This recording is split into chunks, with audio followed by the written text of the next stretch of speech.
Next up, we shine our spotlight today on the new Nigerian animation film based on Yoruba mythology, The Satchel. Do enjoy.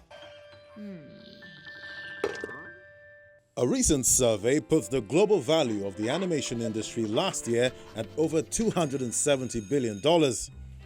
In Nigeria, the industry is barely emerging and also just made its first feature-length production last year. Put your trust in me.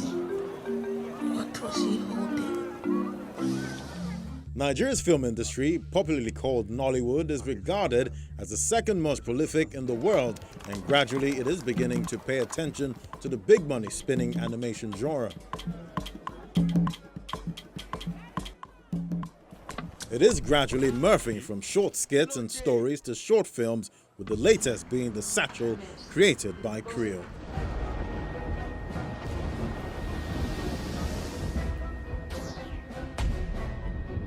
Directed by Nisi Ogulu, the short animated flick, which is based on Yoruba mythology, tells the story of Yoruba deities Obatala and Oduduwa, sons of the supreme being Eledumare, and their battle for the power to create Earth using an all-powerful satchel. Baba, create their universe, their land, and... I just think we're in a time now where people are now catching on. So for instance, if you look at the music industry, right? There's always been Afrobeats, there's always been that music, but it's just in recent times that you start to see our entertainers crossing over. So I think because there's much more of a bridge now being formed across the pond, so people are now more interested in what our culture has to offer. So we're now starting to see more about our potential at the same time. So the world is getting more and more ready for different types of content. So those people that have been playing in that field can now see, oh wow, okay, this might be the time that people are going to be willing to consume my content. So let's get something done and let's put it out there, because it's a budding industry. I wouldn't even say that there is an industry per se just yet, but there is a space with some really, really good talent that just needs to be harnessed.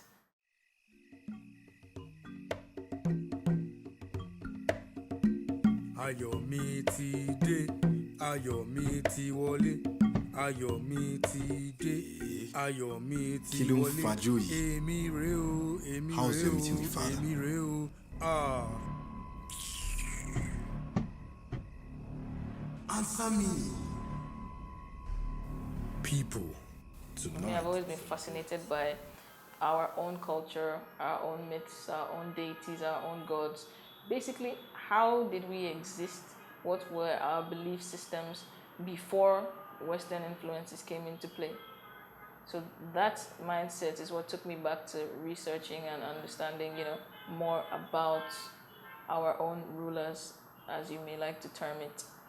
So I came up with a list essentially of several deities, gods, orishas, as the Yorubas would say, and sat down with the team, the writer as well, and decided to go with the story of Oduduwa and Obatala and adapt it. Father has given me the power to create a beautiful new world for you all. Feast and enjoy.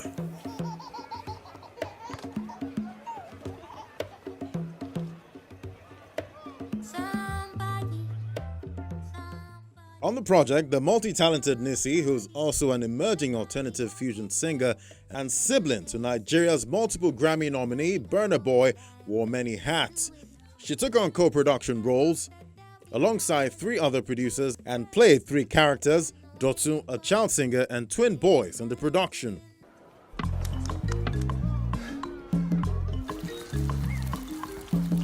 Being very familiar with creating music and singing and songwriting, I'm used to being able to know what texture of voice to apply to certain phrases. So if I'm saying something and I want my listener to receive it in a calm mood, I would know how to texture my vocals or how I deliver it. Is it more breathy? Is it more strong? Essentially. So for me, deep diving into the technicalities were not the problem. Now, all you have to do is put yourself in the shoes of your character. Think about what that character represents, who the character is. So Dotto is a strong African woman that is in love with this deity. So you have to have strength in your voice, but also be able to show concern at the same time. So those were the two things that came to the forefront for me. I could never sound too girly because she's not that. And I couldn't lose sight of the fact that she has a soft side by not representing it by being too firm and too quick to respond. So you have to depict that understanding, but at the same time depict that she can hold her own. Then for the young girl, it was more exciting because it just took me back to my young days. I mean, I've been singing since I was 4 years old. So all I had to do is revert back in my mind to that time and, you know, try to position myself there once again. That then it was fun. It was just fun. I just remember and I do this a lot. I always mess around with voices. So it was fun. It will be so good, so good. It makes me feel like saying, I do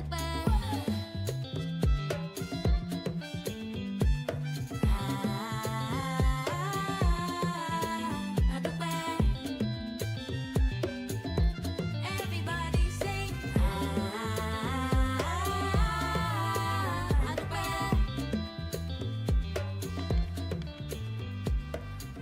Arizonia, who is the character modeler and creative project manager, explains the need to produce quality content for animation, speaks on how power constraints in the country caused the movie to take about 2 years to produce. I don't think people have actually worked on projects of this magnitude. We have to get people to, to punch above their weight, you understand? So people are used to, like personally, okay, I'm used to just having to model characters, not paying attention to some details. But in this project, I had to pay attention to a lot more, knowing that the market, knowing that the video was going to go far and beyond. So obviously, there are scarce resources. There are not much 3D animators out there that can actually produce what we are looking for. Because to be honest, we intend to, going forward, we intend to be able to match up with the Disneys of America and obviously the Nigerian factors of electricity and all that. So it was quite tough, but I'm happy we were able to finish.